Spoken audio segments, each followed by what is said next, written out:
यदि आप किसी प्रकार की न्यूरोलॉजिकल प्रॉब्लम जैसे एंजाइटी, स्ट्रेस, नींद ना आना, इन सब का सामना कर रहे हैं या तनाव में आपके हाथ पैर कांपने लगते हैं, पसीना आता है, दिल की धड़कनें बढ़ जाती हैं, सांसें तेज हो जाती हैं और आपको कभी कभी सीने पर दबाव सा महसूस होता है, इन सभी का समाधान बगैर किसी दवा के संभव है।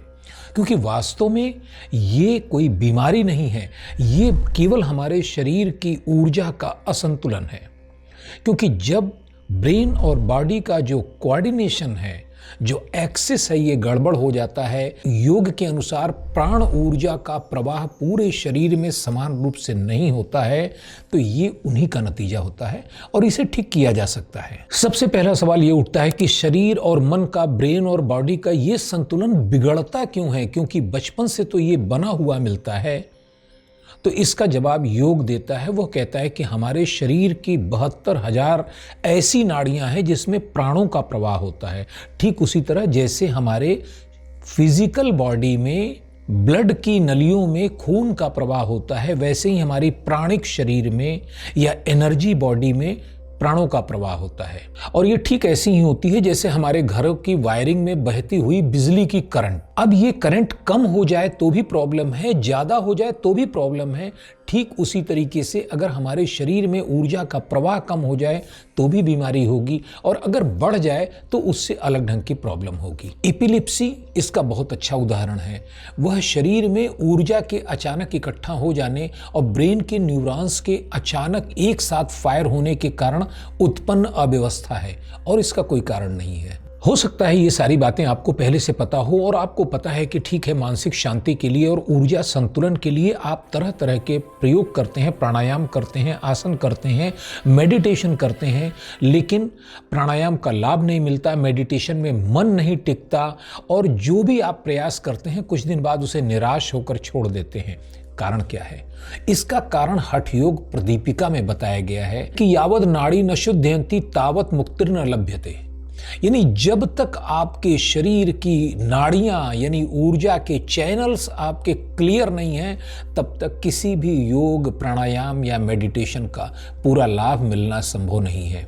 और इन्हीं नाड़ियों को संतुलित करना और पूरी तरह से क्लियर करना, ये योग का पहला नियम है, पहली सीढ़ी है। अगर हमने अपनी नाड़ियों को शुद्ध कर लिया, प्राणों का प्रवाह एकदम स्मूथ हो गया, तो आप यकीन मानिए कि हमारी 90% जो भी ब्रेन से जुड़ी न्यूरोलॉजिकल प्रॉब्लम है वो या तो समाप्त हो जाएंगी या एकदम से कम हो जाएंगी, नॉन सिग्निफिकेंट लेवल पर आ जाएंगी। ओवरथिंकिंग, अनिद्रा, स्ट्रेस, एंजाइटी, ये सब ड्रॉप डाउन हो जाएगी केवल नाड़ियों के शोधन से। और नाड़ियों को कैसे शुद्ध करेंगे, नाड़ियों में ऊर्जा का प्रवाह कैसे ठीक करेंगे, ये बताने का नाम है नाड़ी शोधन। तो आज का ये वीडियो नाड़ी शोधन के न सिर्फ आपको फायदे बताएगा बल्कि कैसे करना है और नाड़ी शोधन में अक्सर लोग गलतियां क्या क्या करते हैं जिसके कारण नाड़ी शोधन बजाय लाभ देने के कभी कभी नुकसान दे देता है। ये सब आपको मैं बताने वाला हूं और इतनी आसान भाषा में जिससे कि आप किसी भी स्तर के साधक हों तो आप नाड़ी शोधन को कर पाएं। एकदम बिगनर्स लेवल से मैं शुरू करता हूं। नाड़ी शोधन प्राणायाम की इतनी प्रशंसा अकारण नहीं होती है, क्योंकि नाड़ी शोधन एक ऐसा प्राणायाम है जो केवल योग का विषय नहीं है, ये प्रयोगशालाओं में रिसर्च का भी विषय रहा है और दुनिया के बड़े बड़े शोध संस्थानों ने इस पर बाकायदे प्रयोग किए हैं, रिजल्ट देखा है और फिर इसे सर्टिफाई किया है। International journal of research in medical science, इसकी 2017 की रिपोर्ट है जो ये कहती है अल्टरनेट नॉस्ट्रिल ब्रीदिंग यानी नाड़ी शोधन की तकनीक ये हार्ट रेट वेरिएबिलिटी को आश्चर्यजनक रूप से ठीक कर देती है। इतना ही नहीं, उन्होंने ऑडिटरी और विजुअल रिएक्शन प्रयोग किए कि इससे ऑडिटरी और विजुअल रिएक्शन में सुधार होता है, यानी आप सही देख पाते हैं, सही सुन पाते हैं, कोई भ्रम नहीं होता है। अब कार्डियोवैस्कुलर डिजीज हो, पल्मोनरी डिसफंक्शन हो या ब्रेन के न्यूरॉन्स का ठीक से काम न करना हो, उन सब में इस रिपोर्ट में सुधार पाया गया और स्वीकार किया गया। National institute of health USA की एक रिपोर्ट जो 2025 की है वो ये बताती है कि 2 मिनट की डीप नेवल ब्रीदिंग के बाद किया गया नाड़ी शोधन प्राणायाम ब्लड प्रेशर में सिस्टोलिक और डायस्टोलिक इन दोनों को तत्काल घटाता है, विद इन 2-3 मिनट्स घटाता है। हार्ट रेट वेरिएबिलिटी को कंट्रोल करके हाइपरटेंशन को ये घटाता है और ठीक करता है। ये उस परीक्षण में पाया गया। अगर 6 वीक तक 10 मिनट प्रतिदिन का अभ्यास किया जाए, जो इसमें कराया गया था इस रिसर्च में, तो ये सारे लाभ प्राप्त हो जाते हैं। बिना किसी दवा के चीजें ठीक होने लगती हैं। पहले हम नाड़ी शोधन की प्रक्रिया को देखते हैं, उसे सीखते हैं और इसके बाद मैं आपको बताऊंगा कि किस रोग के लिए नाड़ी शोधन का कैसा प्रयोग करना चाहिए, क्योंकि नाड़ी शोधन सिर्फ उतना नहीं है जितना अब तक आप करते आए हैं। इसके बहुत भेद हैं और उनके अलग अलग प्रभाव भी हैं। नाड़ी शोधन की आवश्यकता इसलिए पड़ती है कि जो भी हम योग की अभ्यास करते हैं, प्राणायाम हो, मेडिटेशन हो, आसन हो, उसके कारण हमारे शरीर में प्राण ऊर्जा की शक्ति बढ़ती है। और जब शक्ति बढ़ती है और अगर प्राणों का प्रवाह, उनका फ्लो पूरी बॉडी में ठीक से नहीं है, कहीं ब्लॉक हो रहा है, तो उसके दोहरे नुकसान होते हैं। पहला तो ये कि जिस अंग में प्रवाह नहीं है वो और वीक हो जाता है, और दूसरा एनर्जी ज्यादा है बट फ्लो नहीं मिल रहा है उसे, तो शॉर्ट सर्किट जैसा हमारे वायर में होता है, उस तरह की चीजें होती हैं और दोनों तरह से नुकसान होता है। इसलिए नाड़ी शोधन इतना आवश्यक बताया गया है। नाड़ी शोधन शुरू करने के पहले आपको कम से कम 10 दिनों का अभ्यास अनुलोम विलोम का करना चाहिए।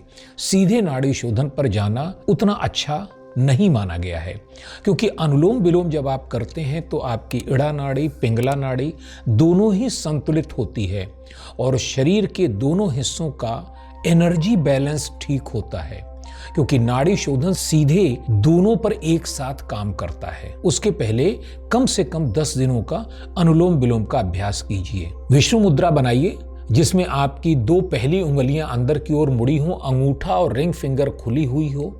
अपनी स्पाइनल कार्ड को सीधा रखें। अगर आपके लिए कठिनाई नहीं है तो आप आसन पर बैठें, पद्मासन, सिद्धासन, सुखासन, जिसमें आप आधे घंटे तक आराम से बैठ सकते हो। और अगर पैरों में कोई तकलीफ है तो आप कुर्सी पर बैठें, लेकिन इतना ध्यान दें कि पैर सीधे जमीन पर न रखें, नीचे कोई लकड़ी या कंबल का टुकड़ा रखें, जिससे आपकी एनर्जी बॉडी में ही बनी रहे। अपने अंगूठे को अपनी दाहिनी नासिका पर रखें और बाईं नासिका से आप गहरी और धीमी सांस लेंगे 4 से 5 सेकंड में। अब अपने रिंग फिंगर को अपनी बाईं नासिका पर रखें और दाहिनी नासिका से अंगूठे को हटा दें। अपनी जो इनहेल किया है उस सांस को दाहिनी नासिका से बाहर। अब दाहिनी नासिका से इनहेल कीजिए। दाहिनी नासिका को बंद करेंगे, बाईं नासिका से श्वास को छोड़ दीजिए। ये अनुलोम विलोम का एक चक्र हुआ है।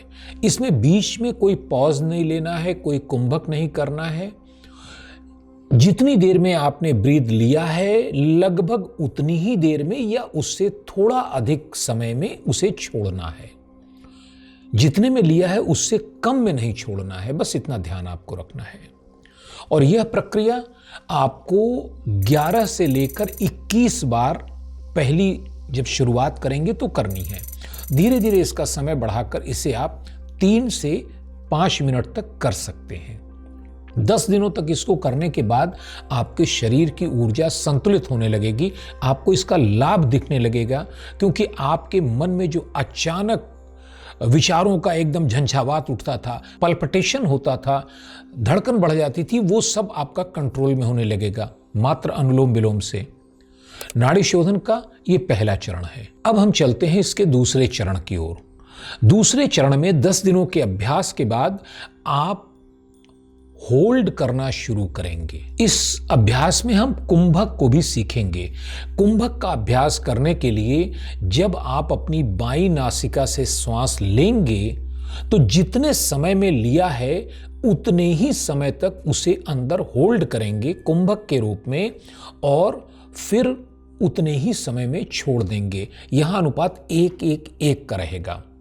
जैसे 4 सेकंड में अगर आपने इनहेल किया, सांस को 4 सेकंड अपने सीने में होल्ड करना है और 4 सेकंड में ही उसे फिर छोड़ना है दाहिनी नाक से।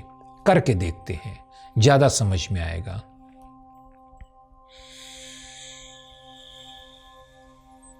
बाईं नाक से मैंने 5 सेकंड में सांस ली। अब मैं होल्ड करता हूं। दोनों नासिका को मैंने बंद कर लिया। 5 सेकंड होल्ड करने के बाद इसे दाहिनी नासिका से छोड़ना है।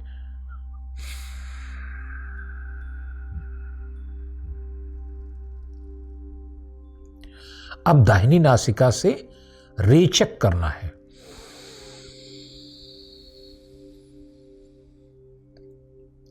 पांच सेकंड तक रोकना है। अब बाईं नासिका से छोड़ना है।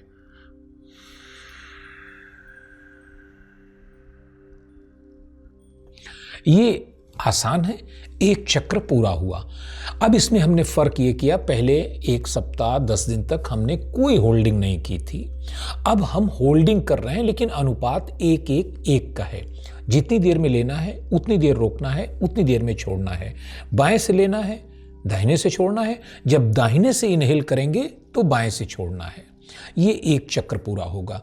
यह अभ्यास भी आप कम से कम 1 सप्ताह करें। 1 सप्ताह के बाद आप जो छोड़ने की गति है उसको धीमा करके टाइम को बढ़ा देंगे। यानी 5 सेकंड में इनहेल किया, 5 सेकंड रोका और 10 सेकंड में उसे एक्सहेल करना है। शुरू में थोड़ा सा कठिन लगेगा, लेकिन जब आप बढ़ाएंगे तो 5-7 दिनों में ये बन जाएगा अभ्यास आपके शरीर का, आपके मन का, कि 5 सेकंड में या 4 सेकंड में जो आपको संभव हो, जो सुविधाजनक हो, उसमें इनहेल किया, उतनी देर रोका और डबल टाइम में छोड़ा। करके देखते हैं।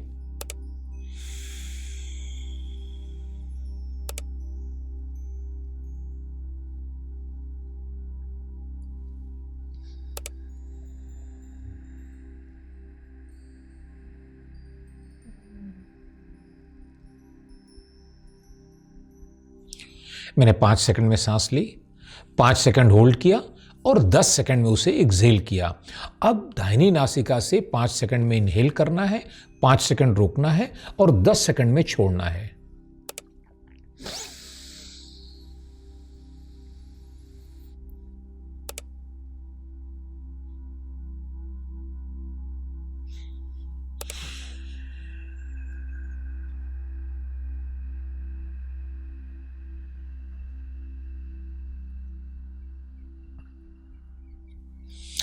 ये एक साइकिल पूरी हुई। इसको कम से कम 1 सप्ताह इसको भी कीजिए, क्योंकि शरीर में जो ऊर्जा बढ़ रही है उस ऊर्जा के लिए आपके शरीर का तैयार होना जरूरी है। अक्सर नाड़ी शोधन का अभ्यास करने वाले साधकों के द्वारा ये गलती होती है कि वो सीधे नाड़ी शोधन की पूर्ण प्रक्रिया का अभ्यास शुरू कर देते हैं, जिसके कारण उन्हें ऊर्जा इतनी ज्यादा शरीर में बनती है और शरीर अगर उसे संभालने के लिए तैयार नहीं है तो उन्हें तरह तरह की परेशानियां होती हैं। उसमें उन्हें अनिद्रा, एंजाइटी और अधिक विचार बनना, ओवर थिंकिंग होना या कभी कभी पूरे बदन में गर्मी का महसूस होना, ये सारी समस्याएं हो जाती हैं।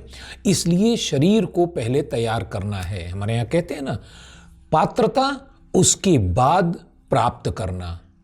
First deserve then desire. तो हम अपने को तैयार कर रहे हैं। तीसरे सप्ताह में आपका अभ्यास ये हो गया कि आपने जितने समय में लिया उसका उतने समय तक रोका और उसके दूने समय में होल्ड किया। अब चौथे सप्ताह में आपको करना यह है कि आप जितने समय में इनहेल कर रहे हैं उसके डबल टाइम तक उसे होल्ड करना है और डबल टाइम में छोड़ना है। यानी 4 सेकंड में अगर इनहेल किया है तो 8 सेकंड तक कुंभक करना है और फिर 8 सेकंड में रेचक करना है। 4 सेकंड का अभ्यास लगभग सभी लोग कर लेते हैं, इसलिए मैं इसे रेकमेंड करता हूं कि शुरुआत में यही रखें। बाकी आपकी क्षमता जितनी बढ़ती जाए, आप 4 को बढ़ा के 5, 6, 8, 10 सेकंड कुछ भी कर सकते हैं, लेकिन अनुपात यही रहेगा। तो अब इस सप्ताह में आपको जितना इनहेल किया उसका डबल टाइम तक रोकना है, होल्ड करना है, कुंभक करना है और डबल टाइम में ही छोड़ना है। ये जब अभ्यास आपका 1 सप्ताह का हो जाए तो फाइनली अब आप नाड़ी शोधन की उस संपूर्ण प्रक्रिया को करने के लिए शरीर और मन दोनों से तैयार हो गए हैं, जो आपको नाड़ी शोधन का पूरा लाभ देगी। हालांकि इस दौरान भी जब आप धीरे धीरे अपनी क्षमता को बढ़ा रहे थे, अद्भुत लाभ आपको प्राप्त होगा, लेकिन पूर्ण नाड़ी शोधन का 72,000 नाड़ियों की शुद्धि का जो प्राणायाम है वो अंतिम सप्ताह में आप करेंगे और उसमें आपको जितने अवधि में आप रेचक करेंगे उसके 4 टाइम 4 गुनी अवधि तक आपको होल्ड करना है। मान लिया आपने 4 सेकंड में इनहेल किया है तो 16 सेकंड तक उसे होल्ड करना है बिना किसी दबाव के। अगर सीधे आप करेंगे तो समस्या हो सकती थी, लेकिन चूंकि आपने अभ्यास करके धीरे धीरे शरीर को अपने तैयार किया है तो अब ये आसानी से हो जाएगा। 4 सेकंड में इनहेल कीजिए, 16 सेकंड तक उसको रोकिए और उसे 8 सेकंड में छोड़ना है। लेफ्ट से लेना है, होल्ड करना है, राइट से छोड़ना है, राइट से लेना है, होल्ड करना है, लेफ्ट से छोड़ना है। इस प्रकार आप नाड़ी शोधन की उस क्लासिकल प्रक्रिया तक पूरी तरह पहुंच गए हैं, उसे आसानी से कर पा रहे हैं जो हमारे योग ग्रंथों में बताया गया है। इसके बाद हम ये देख लेते हैं कि इनका चिकित्सकीय प्रयोग क्या है।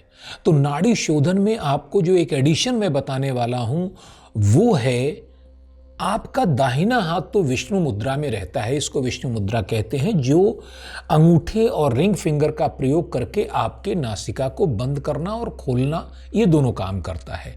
लेकिन सवाल यह है कि आपका बायां हाथ वो किस मुद्रा में है। ध्यान दें, आपकी उंगलियां ये सब हमेशा आपकी बायोलॉजिकल करंट को होल्ड किए रहती हैं, और अगर ये गलत मुद्रा में है तो आपकी एनर्जी में चेंज आएगा। वो सकारात्मक भी हो सकता है और अगर आपको ध्यान नहीं है तो नकारात्मक भी हो सकता है। बाएं हाथ को आप रखेंगे ज्ञान मुद्रा में, यह सबसे सुरक्षित मुद्रा है। दाहिने हाथ से विष्णु मुद्रा बनाकर प्राणायाम का अभ्यास होगा, बायां हाथ ज्ञान मुद्रा में रहेगा। लेकिन ऐसा नहीं है कि केवल ज्ञान मुद्रा में ही रख सकते हैं, आप बहुत से मुद्राएं प्रयोग कर सकते हैं अपने उद्देश्य के अनुसार। जैसे किसी की आवश्यकता है कि वह मानसिक रूप से शांत हो जाए और मेडिटेशन डीप कर पाए, तो उसके लिए ज्ञान मुद्रा से बेहतर है कि वह आकाश मुद्रा बनाए। जो आकाश मुद्रा मिडिल फिंगर के साथ बनाकर अगर वो नाड़ी शोधन करता है तो उसके शरीर में उस समय आकाश तत्व ऊंचा उठता है, संतुलित होता है, जो उसकी मानसिक स्पष्टता को बढ़ाता है, ध्यान में गहराई को बढ़ाता है। अन्य तत्वों की मुद्रा भी की जा सकती है, जैसे अगर आपको शरीर में वात की बहुत ज़्यादा समस्याएं हैं तो नाड़ी शोधन करते समय यह बहुत लाभदायक होगा कि आप वायु मुद्रा करें, यानी इंडेक्स फिंगर को अंगूठे के नीचे लगाकर अंगूठे को उसके ऊपर रखें। यह शरीर में वायु के प्रकोप को शांत कर देगा। न सिर्फ शांत करेगा बल्कि 72,000 नाड़ियों में उसका संतुलन बना देगा, यानी पूरे शरीर से आपके वात का दोष जो है वह दूर हो सकता है। इसी प्रकार अगर एसिडिटी अधिक है तो नाड़ी शोधन के समय आपके बाएं हाथ की उंगली पृथ्वी मुद्रा में होनी चाहिए। ध्यान दीजिएगा, पृथ्वी मुद्रा बनाते समय रिंग फिंगर को अंगूठे से मिलाना है, लेकिन यही रिंग फिंगर अगर नीचे हो जाएगी तो ये सूर्य मुद्रा हो जाएगी, जो एसिडिटी को और बढ़ा देगी। तो कुछ सावधानियां रखनी आवश्यक है। ये पृथ्वी मुद्रा बनेगी एसिडिटी की स्थिति में, और अगर कफ की अधिकता है, कफ प्रकृति बहुत ज्यादा है, तो उसमें आपको वरुण मुद्रा बनानी चाहिए। वरुण मुद्रा आपके कफ को संतुलित करने के लिए पर्याप्त है। वरुण मुद्रा के साथ आप संजीवनी मुद्रा भी बना सकते हैं, जहां पृथ्वी और जल तत्व इन दोनों को मिलाकर यह मुद्रा बनाई जाती है। संजीवनी मुद्रा के नाम से इसको जानते हैं। यह मुद्रा बाएं हाथ की रहेगी और यह आपके शरीर में कफ को संतुलित करेगी, वजन को भी कम करेगी, अगर इसका पूरा ज्ञान नहीं है तो गलती से बाएं हाथ से अगर हाई बीपी जिसे है उसने सूर्य मुद्रा बना दी तो निश्चित रूप से परेशानी बढ़ेगी। जिसे अनिद्रा की शिकायत है, अगर उसने वायु मुद्रा बना के अभ्यास किया तो विचार बढ़ेंगे और अनिद्रा की शिकायत और गहरी होगी। तो इस तरीके से नाड़ी शोधन अपने आप में अद्भुत प्राणायाम है और इसके तमाम भेद हैं। देखते हैं कि इसके लाभ क्या क्या हैं। नाड़ी शोधन का पहला लाभ तो ये है कि ये मेंटल और न्यूरोलॉजिकल प्रॉब्लम को कंट्रोल करने में साइंटिफिकली बहुत प्रभावशाली पाया गया है, तमाम रिसर्च में पाया गया है। एंजाइटी, पैनिक अटैक, ओसीडी, हल्का व medium depression, stress, mood swing और एडीएचडी में भी इसका सकारात्मक प्रभाव पाया गया है। हार्ट की जितनी भी प्रॉब्लम है, ब्लड प्रेशर है, पेन है, एंजाइना का पेन है, इन सभी में नाड़ी शोधन को प्रभावशाली पाया गया है। और नाड़ी शोधन का जादू केवल इसलिए चलता है कि ये जितने भी हमारे शरीर में तरह तरह की बीमारियां हैं, ये वास्तव में यही है कि या तो उस अंग को प्रॉपर एनर्जी नहीं मिल रही है या जरूरत से ज़्यादा एनर्जी मिल रही है। बस दो ही कारण होते हैं और इन दोनों कारणों को दूर करने के लिए नाड़ी शोधन बहुत ही प्रभावशाली है। श्वास संबंधी सभी बीमारियों में, सीओपीडी की बीमारी हो, एलर्जिक अस्थमा हो, राइनाइटिस की हो, सांस फूलने की हो, इन सभी में ऊर्जा संतुलन के कारण और लंग्स को नीचे तक एक्सपैंड करके उसकी कैपेसिटी बढ़ाने के कारण नाड़ी शोधन लाभ पहुंचाता है। आपकी डाइजेशन की प्रॉब्लम हो, इंडोक्राइन प्रॉब्लम हो, मेटाबॉलिक प्रॉब्लम हो, नींद की समस्या हो, इन सब का समाधान करने में नाड़ी शोधन सक्षम है। लेकिन ऐसा लाभ प्राप्त करने के लिए आपको नाड़ी शोधन का चिकित्सकीय उपयोग आना चाहिए, क्योंकि अपने मन से ऐसा नहीं है कि आप कितनी भी देर नाड़ी शोधन करेंगे और आप उसका लाभ अपने मनोवांछित तरीके से उठा पाएंगे, ऐसा नहीं है। इस पर जो रिसर्च हुए हैं उनके आधार पर मैं आपको बताता हूं। अगर घबराहट, गुस्सा या स्टेज एंजाइटी है, मतलब स्टेज पर जाने के ठीक पहले की एंजाइटी है, तो नाड़ी शोधन का प्रयोग 1 से 3 मिनट के लिए करना पर्याप्त है। और ध्यान देना है कि इसमें आपको होल्डिंग 4 गुना नहीं करनी है। आपको होल्डिंग सिर्फ इक्वल करनी है या नहीं भी स्किप भी कर सकते हैं। मतलब 4 सेकंड में लिया, 4 सेकंड होल्ड किया, 8 सेकंड में छोड़ दिया। ये दूसरे हफ्ते वाला अभ्यास, मैंने अभ्यास इसीलिए हफ्ते के हिसाब से कराया। ये आपकी स्टेज फियर को, एंजाइटी को, घबराहट को तुरंत कंट्रोल कर लेगा 1 से 3 मिनट में। इससे एसएनएस की ओवर एक्टिविटी कम होगी, हार्ट रेट आपका सामान्य हो जाएगा, ब्रेन सेफ मोड में चला जाएगा और आपकी नर्वसनेस खत्म हो जाएगी। लेकिन इसका प्रयोग सिर्फ 10 मिनट के लिए करना होगा, न कम न ज्यादा, और 30 दिनों तक करना होगा। 30 दिनों तक किया गया नाड़ी शोधन का 10 मिनट का अभ्यास आपके क्रॉनिक एंजाइटी, अनिद्रा और बीपी की प्रॉब्लम को प्रभावशाली रूप से कम कर देगा, क्योंकि 10 मिनट करने पर यह गट ब्रेन एक्सिस को सुधारता है, कार्टिसोल के लेवल को कम करता है और बॉडी को काम डाउन करता है, जिससे ब्लड प्रेशर नॉर्मल हो जाता है, एंजाइटी कम हो जाती है और नींद में हार्मोनल संतुलन बनाने के कारण अच्छी नींद का भी ये साधन बन जाता है। तीसरा प्रयोग नाड़ी शोधन का होता है डीप हीलिंग और न्यूरल रीवायरिंग के लिए, क्योंकि अक्सर हमारी आदतें, हमारे पुराने विश्वास, ये सब मिलकर हमारे पूरे के पूरे ब्रेन की वायरिंग को एक ऐसे सांचे में ढाल देते हैं जहां हम जानते हुए भी उनसे बाहर नहीं निकल पाते हैं, आदतों को चेंज नहीं कर पाते हैं, हम अपने फियर पर पूरी तरह काबू नहीं पाते हैं। इसके लिए भी नाड़ी शोधन का प्रयोग किया गया और उससे ये निष्कर्ष निकला कि अगर 20 मिनट का रोजाना प्रयोग हो, 2 मिनट की डीप नेवल ब्रीदिंग के बाद, यानी 2 मिनट पहले नेवल ब्रीदिंग करेंगे, फिर 20 मिनट नाड़ी शोधन का अभ्यास करेंगे, तो इन सभी समस्याओं में सकारात्मक परिणाम दिखाई दिए हैं।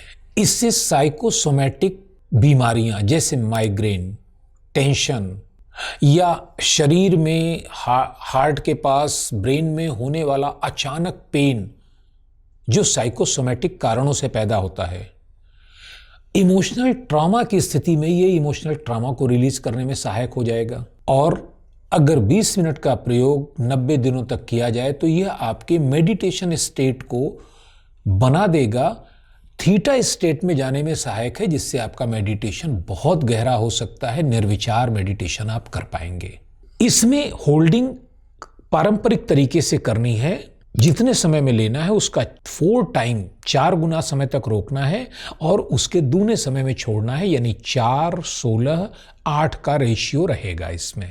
नाड़ी शोधन प्राणायाम का अगला लेवल जो है वो केवल अनुभवी साधकों के लिए है, जहां वो 30 मिनट या इससे भी ज्यादा का अभ्यास कर सकते हैं। लेकिन इस अभ्यास को करने के लिए कम से कम 2-3 वर्षों तक आपके नाड़ी शोधन का लगातार अभ्यास होना चाहिए, अन्यथा इसको करने की सलाह नहीं दी जाती है, क्योंकि यह अपार ऊर्जा पैदा करती है जो आपको अपने पूरे ब्रेन पर तत्काल पूरा काबू पाने की क्षमता देती है, भावनात्मक स्थिरता देती है, आपके शरीर में होने वाले जो हार्मोनल परिवर्तन है उन पर मास्टरी देती है।